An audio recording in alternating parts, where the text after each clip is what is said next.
Oil is absolutely soaring after yesterday evening's attack on Iran. Could this trigger a global financial domino effect, driving deficits, foreign selling of U.S. debt, and higher rates? So there was an attack last night by Israel on Iran, and we can see the effect here that it had on the oil price. The price of oil spiked at one time; it was up, I think, 15% overnight. Yeah, about 14% overnight. It has given back some of those gains, but oil appears to be breaking out of kind of a this long-term trend. On the longer term timeframes, it looks like it's about to break out to the upside. This caused, this has happened before, and this has caused significant issues. If the price of oil were to move higher rapidly, the velocity of these things matters. It started to cause major issues here. During the 2022 spike that also happened on geopolitical concerns. I wrote this post. You can go find it on my X account. It's going over basically the concepts that we're going to go over, the connection between oil and interest rates, and these net energy importers that hold all of our debt. I wrote this post, I think, like a year and a half, 2 years ago, so you can go find that. But let's start off with where markets are today. Right now, it is 9:54 a.m. Pacific time. We can see equities, had sold off, I think, at 1.8% overnight. They have bounced since New York session opened. We can see volatility index, the VIX, gapped up higher to almost 22, but has been coming down and filling that gap. Crude, we mentioned, has been spiking, but look at what's going on with interest rates. So this is the 2-year, 10-year, and 30-year, and we can see that rates are moving sharply higher. And at the same time, the dollar, which had been up at the start of the morning, has given back a lot of those gains. It is still green on the day, but it is showing some recent weakness. So, what is the connection between oil and interest rates? Well, let's start here. So, Iran. Here we see Iranian oil exports, and we can see that as of the most recent data, Iran alone exports 3.31 million barrels per day. This is a huge amount of oil. And not only that, but if this turns into a regional issue, the Middle East is one of the most, the largest oil suppliers for the global oil market.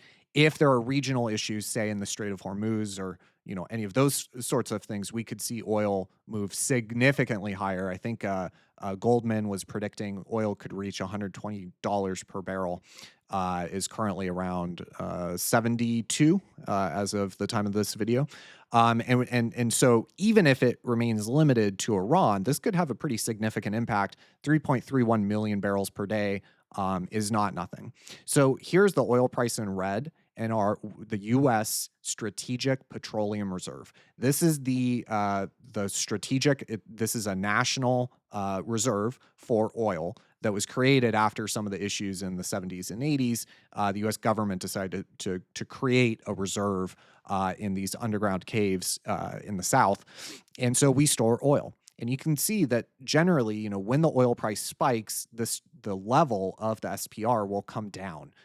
But look at the starting point, right? I always try to set the stage or the context for, the discussion we're about to have. What is the context for it? Well, the context is that going back to 2017, the SPR is being ran down and dried out significantly. We can see that it bottomed here in September 23 and has been refilled ever so slightly. But going back all the way to 2017, we are at a historically low level on the SPR. This chart goes back to 1989. And so, the degree to which the US has the ability to run this SPR down, I mean, we can see this dramatic when it was the strategic midterm reserve, as the Bloomberg TV guys were calling it, right? In 2022, we can see the dramatic rundown in the SPR. We are not starting from a place where we have 750 million barrels of oil in the SPR.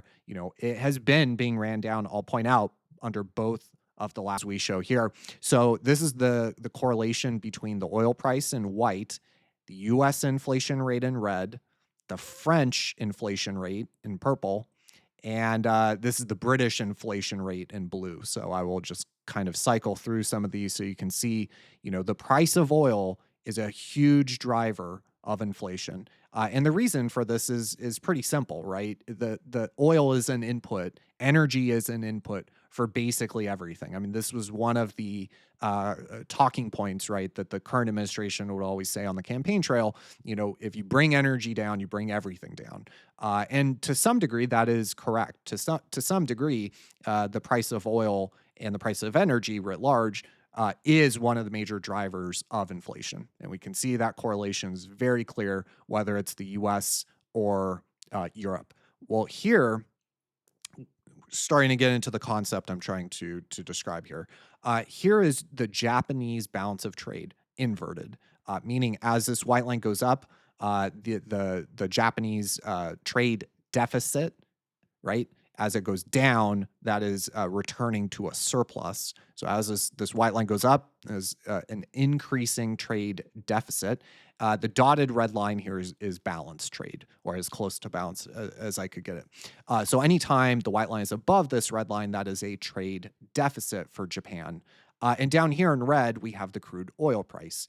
We can see that generally speaking, in Japan, they run a trade surplus. They run a current account surplus. Well, what happens when the price of oil spikes? They need oil. They need energy.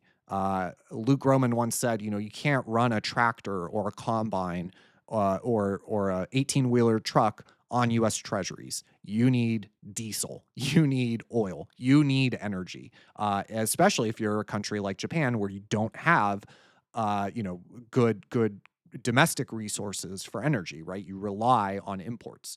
And we can see the effect, right? It drives them into a trade deficit.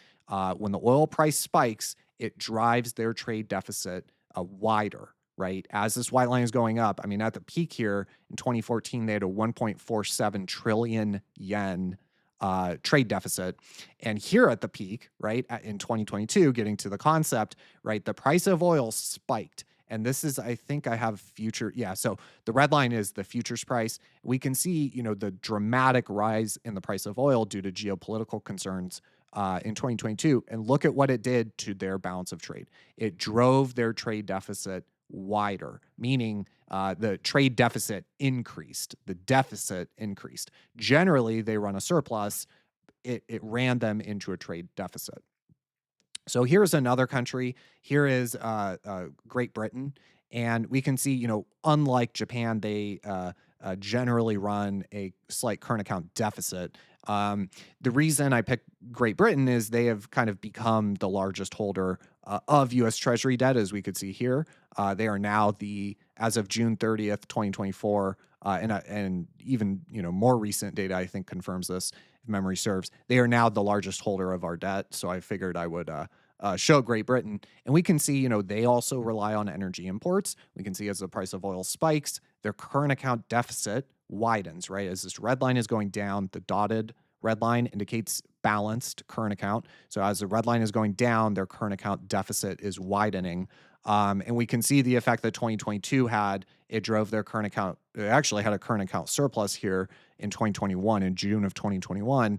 But by the time oil had reached, $120 a barrel, they were running a 45 billion pound current account deficit, right? This was the widest their current account deficit had been going back to the early 2000s when this chart starts. Here is the oil price and the Japanese current account as a share of GDP. Japan, hopefully everyone knows, Japan is one of the largest holders of US debt, and they are, again, structurally short energy. If you are structurally short oil or energy, and you see the price of oil doing that or doing this, it is a nightmare, right? And what here we see, the effect that it has on the current account, the Japanese current account as a share of Japanese GDP. The reason I did this as a share of GDP, it's the same general concept here, but Japanese, some of the Japanese data is very cyclical, and there's a lot of noise, and this is because of the automobile sector and the cyclical nature of that. So you can see there's a ton of kind of noise. So I did my best to show it as where this trend would be best illustrated, and you can see that in the Japanese current account as a share of GDP. Their current account as a share of GDP at the spike in 2022, right? This led to their current account widening, the deficit widening. And again, if you're Japan, right, you can't run all those automobile factories on US Treasury bonds. You cannot run them on, a 30-year Treasury bond. You need oil. You need energy. And remember, oil is priced in US dollars. So here is the price of oil in white, and I offset it. I pushed it forward by 20 weeks. We're looking at a weekly chart here. The offset is plus 20. So this pushes the oil price forward by 20 weeks. And then down here, we have a couple net energy importers that have bought a significant amount of our debt. You have the US dollar Korean, you have the US dollar yen, and then you have the US dollar euro. And so remember, because the US dollar is the numerator, as the line is going up, the numerator is strengthening versus the denominator. As the line goes down, the denominator is strengthening versus the numerator. And hopefully this correlation is very clear. Of course, starting here in kind of the early part of 2023, we can see that the yen, US dollar yen, started to diverge from the euro. There are idiosyncratic issues here, but in general, what I'm trying to illustrate here is the degree to which the US dollar, remember the numerator, as the oil price moves up, this pushes the value of the dollar versus the Korean currency, versus the yen, versus the euro. It pushes the dollar up, right? And so what you would expect to see with a big oil spike is the dollar appreciating versus other currencies. Now remember the effect that this would have on inflation here domestically. When you have a higher DXY or higher relative dollar value versus other fiat currencies, this reduces the price of imports, but it also decreases the competitiveness of US made goods, which is the exact opposite thing that this current administration is trying to kind of address. And so hopefully this correlation here, when you get a large spike in oil, remember, oil is priced generally. This is decreasing for sure over the past 10 years or so. It used to be that, the vast majority of oil transactions were priced in dollars, meaning if you're a foreigner, you have to buy dollars to then buy the oil that you need. Remember, you're a net importer. That the relative share of oil transactions in US dollars, that has been declining, but still, I think it makes up about 60% of global oil transactions. So it makes sense that this would drive strength into the dollar. Remember, this goes to the whole petrodollar system. If you are in Japan, you're the country, the government in Japan or Europe, you don't have enough energy at home. You see the price of you are essentially short energy. You're short energy as it's ripping higher. You need to be able to fund the price of oil moving higher is pushing your current account deficit, widening. You need to be able to fund that your government, your critical operations, your economy. You need to be able to get that energy. And so there's a couple dynamics here. One of which is the petrodollar, right? We mentioned you need dollars to transact in oil. So, if you're a foreigner, you would buy dollars. It would put upward pressure on the dollar. There are other dynamics, though, that we will go through here. So here's that same oil price offset by 20 weeks. And then we have the 10-year yield and the DXY dollar index. I also have the yen, which I will show going through these. So let's start with the correlation between the price of oil and the 10-year treasury. We can see that, there was, again, this divergence kind of in 2023 where rates started moving higher despite declining oil prices. We did see that kind of break in 2023. But in general, as the price of oil moves up, the US 10-year yield has been moving up relatively in tandem. This correlation is driven not only by the petrodollar and the need for dollars to transact in oil, but also, so that is what the yellow line would show, right? Remember interest rate differentials. So we have gone over this concept numerous times, but the when it comes to the dollar, interest rate differentials used to be a huge driver of the value of the dollar. This is not true as much anymore, but here is the yen. So here in red is the yen, in blue is the 10-year yield, and in white is oil pushed forward by 20 weeks. And what I want to show here is the correlation that the US dollar yen has with the 10-year yield and with oil. Again, it makes sense that when your country is being pushed into a current account deficit due to a spiking oil price, you would need and you need dollars to transact in oil. You would sell your local currency, right? So it makes sense that the denominator is losing value faster than the numerator. You're selling your yen to buy dollars to transact in oil. But the other thing that's going on is you've accumulated trillions of dollars of U.S. Treasuries. And so because of that, you have these global savings. Basically, your country has a huge piggy bank of savings that you can break open when you need to. And so, like I said, energy is critical. You cannot survive as a country or an economy without it. Energy is the root of everything. You need that.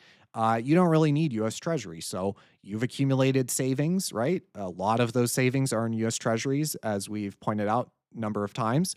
You can sell those U.S. Treasuries to fund your current account deficit, to fund oil purchases, right? This drives weakness in your currency, but it also drives weakness in the Treasury bond yield. And so we can see that correlation here between the US dollar yen cross rate and the 10-year yield. So here, if this is the thesis, and remember, this is just one piece of kind of the global macroeconomic landscape, right? There are when it comes to currencies and bond yields and interest rate differentials and the price of oil and all these things, there are so many factors that are playing into this massive kind of puzzle that is the global economic system. This particular dynamic, I'm not trying to allege that oil is the sole driver of US Treasury yields. I'm just trying to illustrate this one concept that I think could become highly relevant, which is, the same countries that are net short on a net basis are short energy, structurally short energy, and must import it. Those countries also happen to be countries that have bought the vast majority of our debt. So here in red, we have the oil price. And then I marked a couple times where in white, this is the month over month change of foreign held US Treasuries. And you can see that, there are declines, all the time here. And what this means is on a month over month basis, there was selling of US Treasuries. But I picked a couple times where the oil price spiked. And you can see that, generally, at least in the examples that I could find, generally as that oil price spikes, the degree of buying certainly slows down. Maybe there is not huge amount of selling like we saw in March of 2020, right, where there was $314 billion sold in that month. Maybe it's not that dramatic, but there's at the very least less buying of bonds. And at the most, like we mentioned before, can't run a combine on treasuries. There might even be selling of US treasuries, driving rates higher. We can see that, I marked a couple times where the oil price spiked, and you can see that at the very least, the purchases of US treasuries, slowed. And at the most, there was even selling to some degree, during this spike. We can see, in the month of May of 2021, there was $83 billion sold. In the month, I'll zoom in here closer to this particular last time this spiked. There was some buying here in November 2021. But in general, this is not super bullish. At the very least, this is not bullish for foreign demand of U.S. treasuries. I also marked here in blue U.S. treasury debt held by foreigners divided by the total U.S. government debt. We have pointed out numerous times this has been declining for a decade. on a net basis, as a share of the total US government debt, foreigners have been stepping away for 10 or 11 or 12 years. And we can see that it peaked here in 2013, actually. This was when foreigners held 35% of total US government debt. We can see that number is all the way down to 25%. Well, look at what happens to the share of total government debt held by foreigners as the price of oil spikes. You can see that it decreases. Now, again, this is part of kind of a general decline, right? This is part of a more secular trend in declining foreign ownership of U.S. Treasuries. But I think that both of these illustrate that at the very, very least, there is not buying. And at the worst, there is a selling, like we saw here in June of 18 when the oil price spiked. There was net selling of about $40 billion of U.S. Treasuries. So as the price of oil, right, remains kind of in this range currently, at least this is Friday, June 13th. Let's hope that at least for the government's sake, that that oil does not move significantly higher. Because the other impact of this, kind of more of a second derivative impact, and the reason going back to the correlation with inflation, as oil price moves higher, inflation moves higher, rates, if you're the Fed, you might start thinking about a rate hike, right? If we see another oil price spike like we did, I will remove France here and just look at the U.S. inflation rate and the price of oil. If you're the Fed, you are worried about that because you can see that, when the oil price spiked here at its peak in May of 2022, U.S. inflation rate was 9%. If the price of oil starts to move higher, this could push inflation higher and therefore push rates higher. And so I think it'll be really interesting to see how this behaves. This is a day where the U.S. 10-year is, certainly moving sharply higher, as we can see here. This is the daily chart for the U.S. 10-year yield. We had these good auctions. Yesterday was a good 30-year auction. The day before was a good 10-year auction. But we have a day where, the 10-year yield is up 7 basis points. It's basically given back the vast majority of the gains that it had from that strong auction. And rates are higher across the board. Here I will show Canada. This is the daily chart of the Canadian 10-year yield. It looks like it's about to break out. Australia's about flat on the day. Here's Great Britain, up 8 basis points on the day. Germany, up 6 basis points on the day. France, up 7 basis points on the day. Spain, up 8 basis points on the day. Italy, up 7 basis points on the day, right? Rates are moving higher kind of across the board. But remember, this comes in the context of a steepening yield curve. And so the shape of the curve, I think, will also matter, a good degree. Here's the 30-year, which is up 8 basis points here in the U.S. So, hopefully that was at least instructive. This is just one of many drivers of rates and kind of in the global macroeconomic system. There are so many different moving pieces. This is just one of them. And hopefully, I'm not it wasn't confusing that I was trying to allege this is the only driver of U.S. Treasury rates, but it is around the margin one of the drivers, the price of oil. And so, if we see the price of oil move meaningfully higher on, further escalation, maybe Iran starts to talk about the Strait of Hormuz, where I think 25% of all oil transports through, those sorts of things.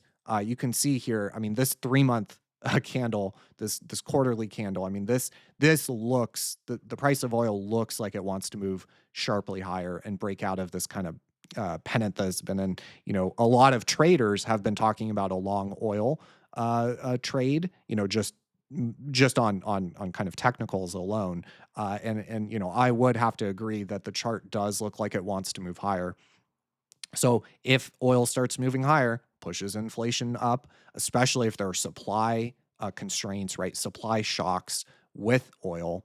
But it also can drive these current account deficits of the U.S.'s biggest creditors going back, many years, trillions that they've accumulated in their piggy bank of U.S. Treasuries can't run a country on U.S. Treasuries. You need energy.